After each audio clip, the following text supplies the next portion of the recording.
All right, all right. Thank you for sticking with us with a little delay, but I'm not going to delay any longer, Joseph. He's a theoretically retired psychologist, but he's also a pioneer in agile methods and a master applying psychology to process automations. Nearly 30 years of experience helping some of the world's most well-known companies improve their abilities to satisfy their needs for the customers. And even though retired officially, he's still pushing the boundaries of agile. Let's welcome on to the stage. A round of applause, please, everybody. Come on, give me some love for Joseph. Yes.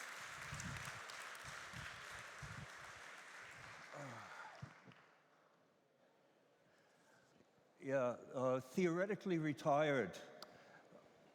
My wife and I are both retired, but we said the Rolling Stones have been doing their farewell tour for 20 years now. We don't need to stop. So, how many of you hate it when your manager comes and says, I need an exact estimate of how long you're going to do this?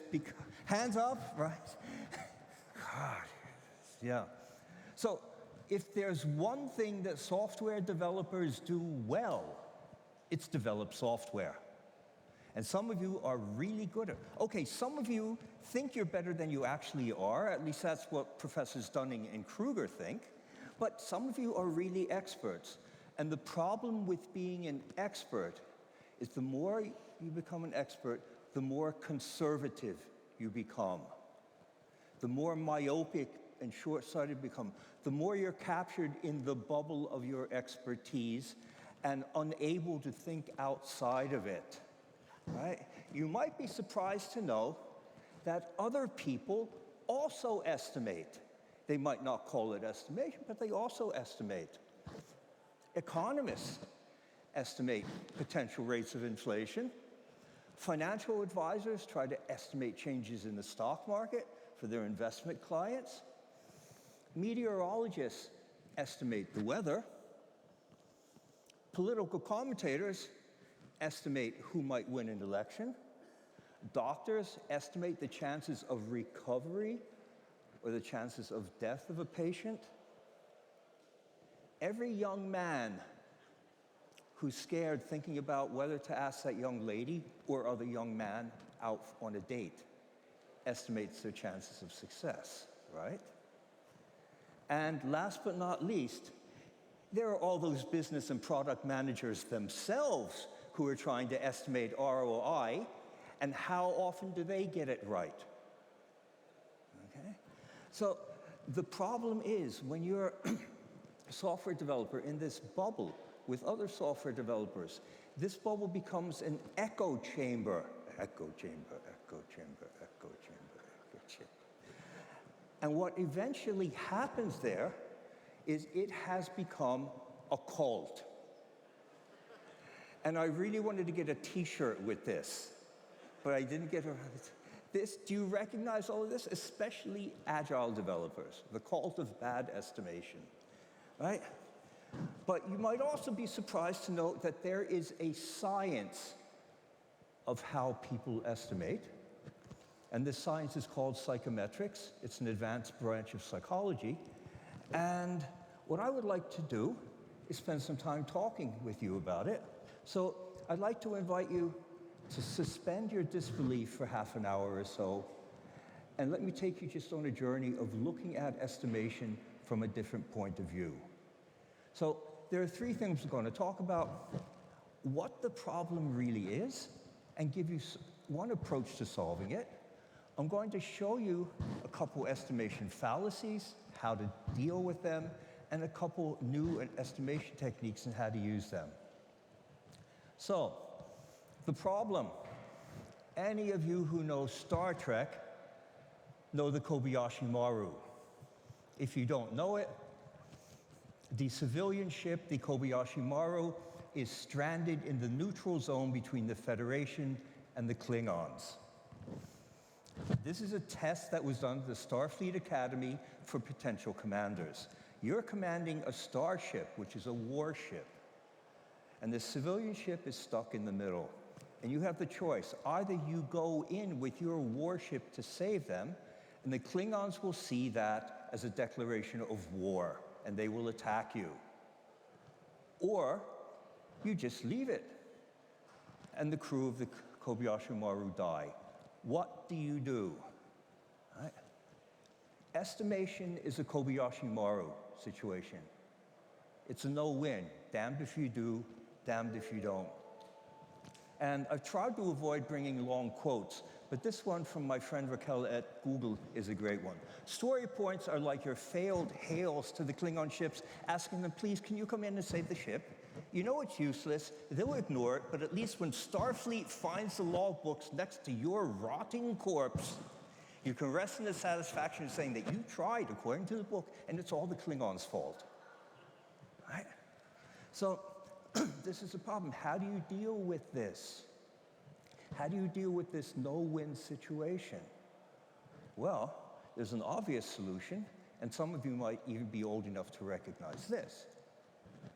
It's a strange game. The only winning move is not to play. No estimates is a perfect, absurd solution to a perfectly absurd demand for an accurate estimate. Right? And in that context, I think it's great. But going back to the thing, estimating in time isn't the problem. The political consequences of estimating in time is the problem. So what is the psychometric stuff? Psychometrics is the science of estimating. Essentially, this is the way we measure what we call a latent construct. In psychology, a latent construct is something you can't directly measure. So I could measure your height, I could measure your weight, I wouldn't want to embarrass you, so I can measure both of those. What I can't directly measure is your intelligence. So what I do as a psychologist is I develop tests that can indirectly measure this. So what psychometrics teaches us is how to develop those tests, how to ask better questions, and how to run better statistics by remembering that people are really weird when they answer questions. Okay? So what do I mean by really weird? Let's take a look at a couple estimation fallacies. An estimate says as much about the person estimating as it does about the work to be estimated. All right. First, strategic misrepresentation. You might not believe this, but there are people who will underestimate or overestimate on purpose. Right? There are people who will underestimate or overestimate the value of things at different times on purpose. That was supposed to be a joke. Take a look at it. Right? So be aware of that fallacy. You should ask yourself if anyone in your team would have a reason for overestimating or underestimating the amount of time you need or the amount of work that needs to be done on something. Next, the relativity fallacy, or as I paraphrase Albert Einstein, how long just a minute is depends on which side of that closed toilet door you're standing. Okay? So remember, just a minute. All right? Commonly agreed to be 60 seconds, but just depends. Okay? So be aware of this fallacy.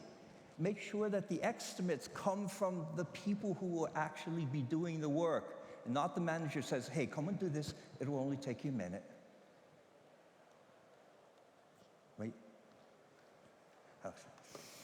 This is the first time I have people coming on stage while I'm talking. Okay. Next one, the planning fallacy. The planning fallacy is one of the things that brought Daniel Kahneman, found this. Did you just change something on me?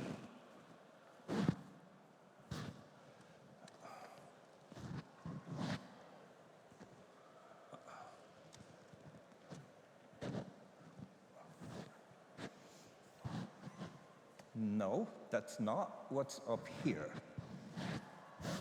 Let me go back another one. Okay, now let's try again. Let's synchronize. Okay, good. The planning fallacy. The planning fallacy is what brought Daniel Kahneman the Nobel Prize in economics. Amos Tversky, unfortunately, passed away before then. The planning fallacy says that people tend to underestimate when they go too much into little detail about something, rather than comparing it to similar things that they have done already. Right? And this is a very powerful fallacy, right? Underestimation. So the important thing here is collect data on your estimates and the actual times that you needed, and use that information to build reference classes for estimates. We'll get to reference classes later. I can tell you how to use those. So let's get to one that's really scary, the completeness fallacy. This is an excellent book to read. It's a bit gory. It's an excellent book to read. Gawande writes about what it takes for a young doctor to become qualified as a surgeon. Now, the biggest problem of a young doctor becoming qualified as a surgeon is to find enough people to cut up. Doctors are constantly, interns are looking for patients that they can practice on. Right? And a doctor will come into the patient and say, oh, you need this operation. And the patient says, well, what are the chances of success? And the doctor may say, okay, 80, 85%. But as Gawande says, do we ever tell the patients that because we're still just practicing this stuff, their risks are going to be higher? They'd probably be better with one of the head doctors who's more experienced. Do we ever say that we need them to do it anyway so we can get our practice? I've never seen it.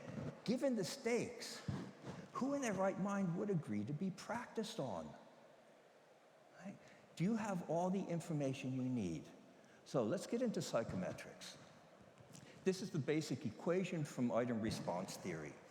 The estimated value of x, let's say that x is something that needs to be done, equals the true value, which is something we cannot directly measure except by doing it, which is why we're estimating it. It's the true value plus a systemic error, which is an error that we have in the way we're measuring it, plus a random measurement error that creeps in.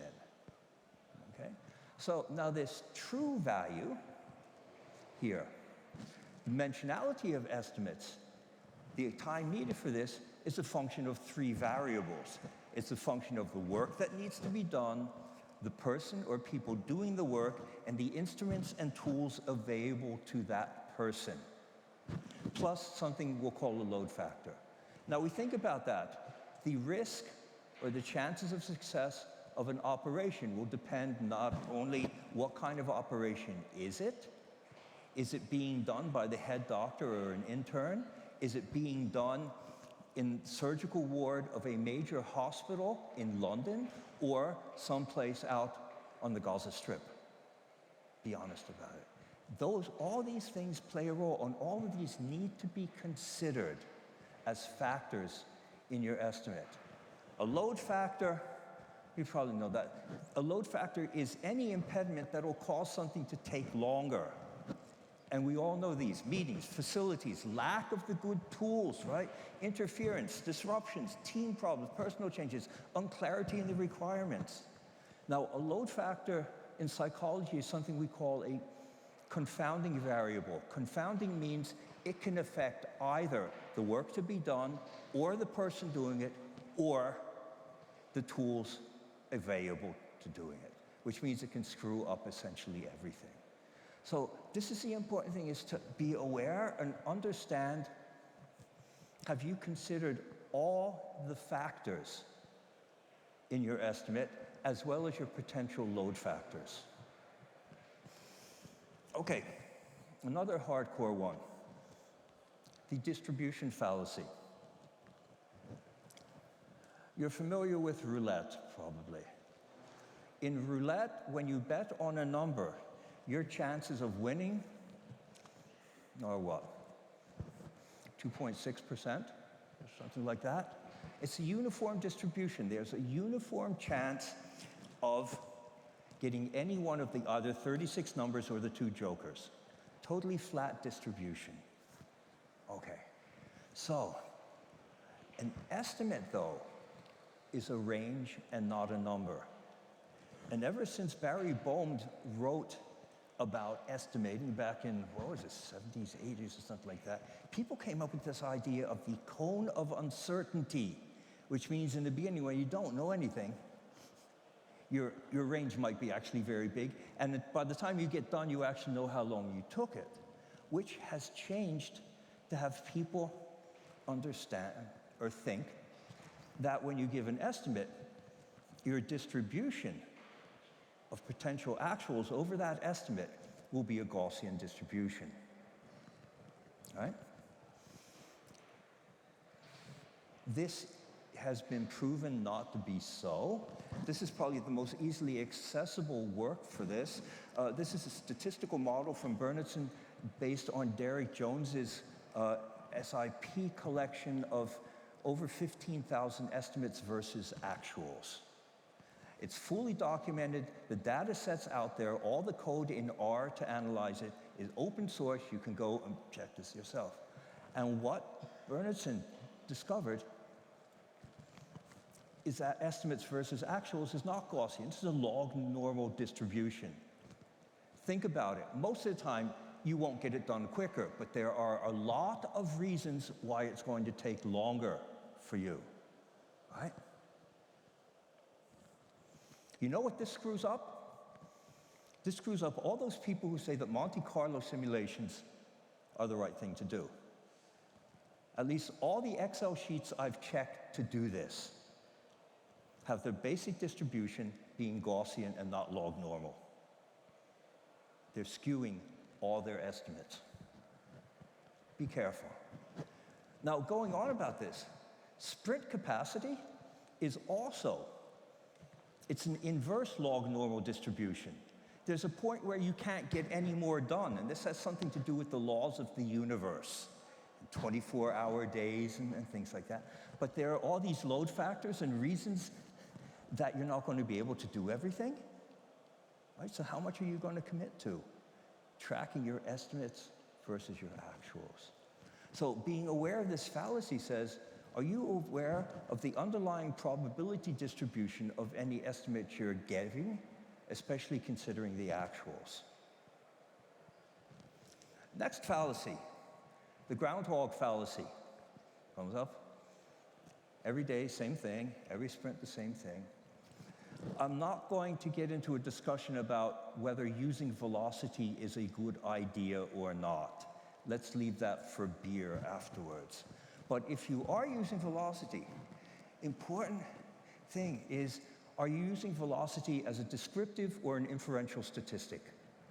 Are you using it to describe something or to predict how much you'll be able to do in the future? And those are two different types of statistics. All right? This book by Hyndman and Anastopoulos is an excellent book on forecasting. I think one of the most interesting things here is the third point, whether the forecast can affect what is being forecast. One of the greatest examples for that is Brexit, where the political commentators forecasted, oh, this is going to be stay. Nobody's going to vote for this. So all the people who were going to vote stay, well, they stayed at home and didn't vote. So the only people who went to vote were the ones who voted to leave, right? So how in your organization will any information about this forecast affect what's going to be forecast? Think about it, right? Especially considering that the projected cost is often an objective criteria for prioritizing any development effort, whether to do it or not to do it. Right?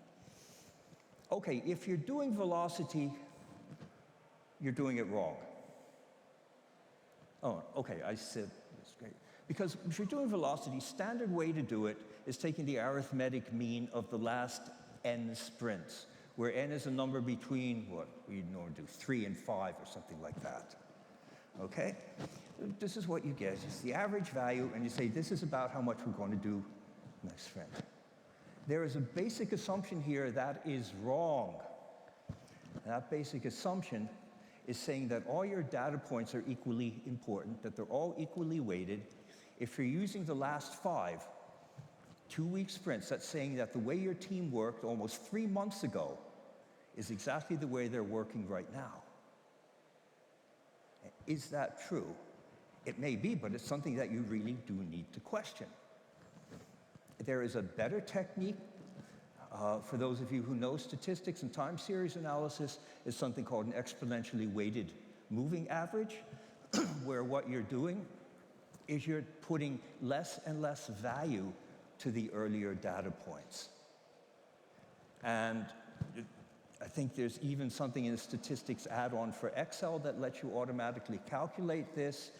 If you not and you want to play with this, standard alpha for estimating, in my experience, is about 0.28. But one of the interesting experiments I did was do a random sample of 10,000 data points representing velocity of a team. And then I ran 4 different experiments over, saying with this prior, I would try to predict what the next data point would be based on the things, and see with this distribution how close it was. So, these are the results. First one, last observation carried forward technique, also known as yesterday's weather, had the worst effect. Arithmetic mean, a lot better. The Holt-Winters algorithm, which is a time series analysis method which calculates the alpha for an exponentially weighted moving average, performed best. And the median, which is also funny because median tends to be the preferred method to use when you have a log normal distribution, worked worse in this simulation than the mean did. One slide I unfortunately took out because of lack of time is I mapped the residuals of the Holt-Winters. The residuals of the Holt-Winters themselves are a log normal distribution, which is quite interesting statistically. So let's be aware of the fallacy. Don't assume that your team is working the same as they were months ago. And if they are, is there something else that you can do to help them? Then, the last one, and then we're going to go on to other methods. The objectivity fallacy. Do you recognize any of these? I know what I'm doing. We started with 2 story points and 3 max. That's exactly what I think you guys are right. Based on that spec here, recognize those? Cognitive biases. Now, I used to give out a sheet with questions that you could run in your estimation session for cognitive biases to review this. In the meantime, I've actually gone over to doing a buzzword bingo version of it, which is actually a lot of fun, to be aware of the biases that are coming in when you're estimating. So if you want to get better at this, the way of avoiding this bias is download the sheet, that's the QR code.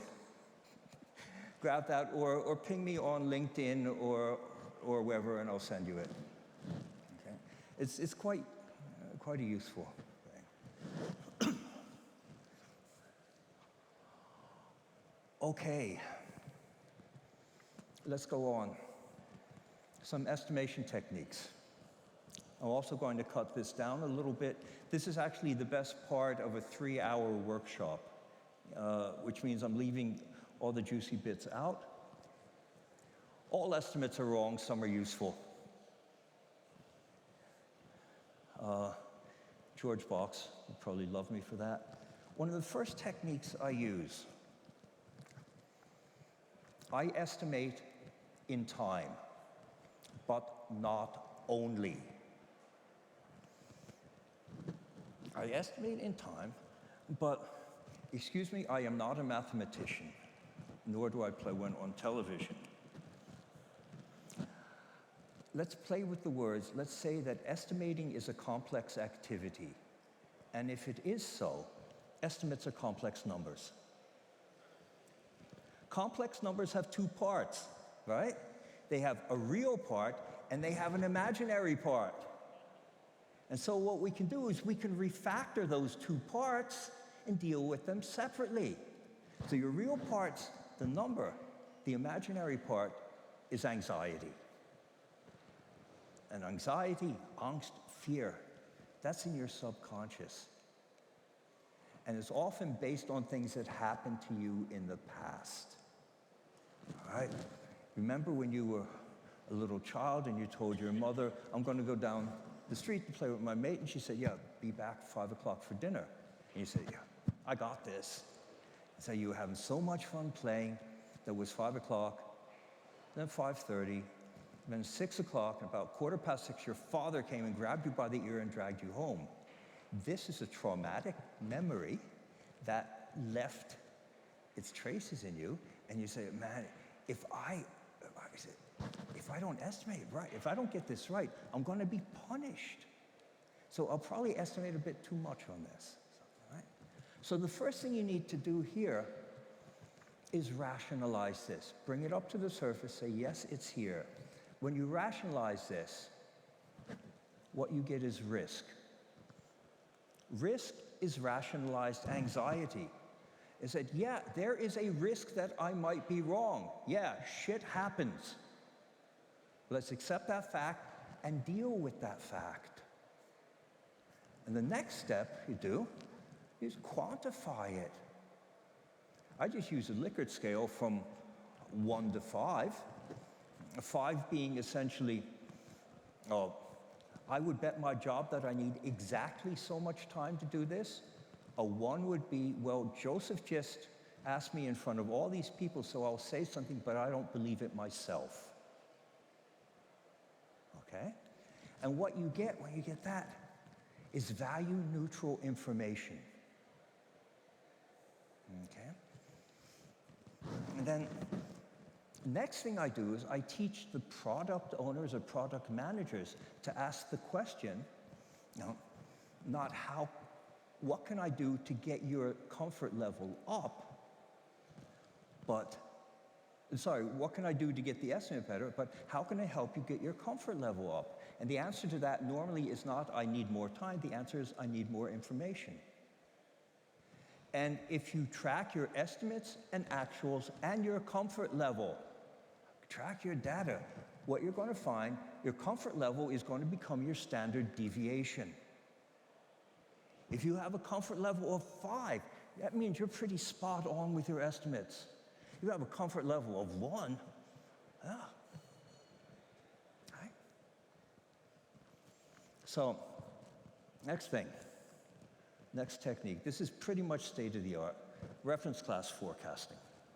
The first job I had when I started my own company in 2001 was to write an expert opinion for the German court for the planning software for the German train system. Because at that time, 96% of German high-speed trains were over a half an hour late. I got that gig because I was the one who wrote the planning software for Swiss Air back in the mid-90s. Okay? And they got that. And for those of you who know German, you know what's written there in white, right? And it's interesting in Switzerland, where we're really bad in comparison to Japan and Singapore, but we're actually not bad in Europe. An interesting fact is that at Deutsche Bahn, I had a whole group of people with their PhDs in physics who could calculate, depending on the time of the year, the weather, humidity, how many people in the train, how all the things, what was the gradient from one train station to another. They could calculate the amount of time needed to get from one train station to the next, plus minus 2 milliseconds. Right? 96% of the trains were over half an hour late, but they could get down to 2 milliseconds. This is the planning fallacy. We flew from Zurich to Budapest yesterday. Pilot said flight would take 1 hour, 15 minutes. You know what? Flight took 1 hour, 17 minutes. How did they do that? Did the pilot actually go out and measure everything? No. What airlines do is reference class forecasting. Reference class forecasting is the answer to Kahneman's planning fallacy. This is the standard paper on it from Flerberg. Essentially what you do to do this is you identify a relevant reference class of past similar projects. It takes a bit of practice to get enough that you have a decent sample size, but it's narrow enough that it's going to be specific. Right? And you calculate the probability distribution for that, and it's probably going to be log normal. Right? And then anytime you're estimating something, say, okay, this is like something else that I had in the past. You compare your specific project or task or whatever to the reference class distribution. You can regress it to the mean and use the range as your standard deviation of it. That's essentially what you do. Works very well. Another technique is something called unpacking. Unpacking was written up in this paper by Justin Kruger and Matt Evans. Justin Kruger is the same one from Dunning-Kruger. And essentially what this is, you know this as task breakdown. Kruger says that if you don't go too much in detail, but think through the individual steps, you'll have better estimates because, I explain it this way, you won't have the oh shit effect. The oh shit effect, you've probably experienced this. You do your planning, you get into the sprint, after 2 days, 3 days max, somebody says, oh shit, we forgot. Right? Recognize that? So that's all what that's about. So, break it down so you're aware of all the steps that need to be done, your dependencies and things like that. It's pure logic. Do something like that. One other thing to remember, estimates have a shelf life of maximum 1 sprint. Task breakdowns do too. Because your estimates are based on the current value of 2 volatile variables. First is the state of the system. Where you are will influence how long it takes you to get from point A to point B. But as you're working on your system, you're invalidating that by changing the system. So you might want to think twice. Has this invalidated my estimates? Secondly, estimates are based on the value of your knowledge. And as you work, and also as you do other things, you learn, your knowledge changes. But that will invalidate the basis for your estimates. So you might also want to think about it. Now, there is an argument, task breakdowns might also change how you go about doing it. There's even an argument that your stories, product backlog items, requirements, whatever, also need to be reviewed in terms of their change in value, their terms in change in risk, their terms of change in feasibility, right? It might stay the same, but it's a good idea, good practice to just review that and say, has anything changed in the world around us that would cause us to review our estimates? Last thing, and this is just a teaser, this is something I'm working on right now, is using Bayesian inferencing. Now, the cool thing about using Bayesian inferencing in terms of inferencing is that this will give you essentially a reference class. It'll give you a statistical probability distribution and not a single data point for prediction. The challenge here, people will say, well, what happens if I don't have enough data for my prior? It's the same thing. What if we don't have enough data for a reference class, right? What if we don't have enough data for the standard deviation of the comfort level? Guess what? If you don't have enough experience, your estimates are going to suck. Boom. That's what it tells you. Be honest about that. And last thing, use glucose. There's a little inside story there. Glucose is fuel for the brain, and there's something about gummy bears in there. So this is real scientific research that I've been trying to show you. There are a bunch of references done on this, even more. even more, more, more, more. This is a relatively short reference list in comparison to my psychology talks. So before I finish, I'd like to tell you a short story. Teachers stood in front of the class and asked the class, hey, does anyone have any questions? And everybody's hand went up. Then the teacher said, remember, a question is when you want more information. If you want to tell me something about yourself, that's the discussion. That happens later. Everybody's hands went down. Do you have any questions? Thank you.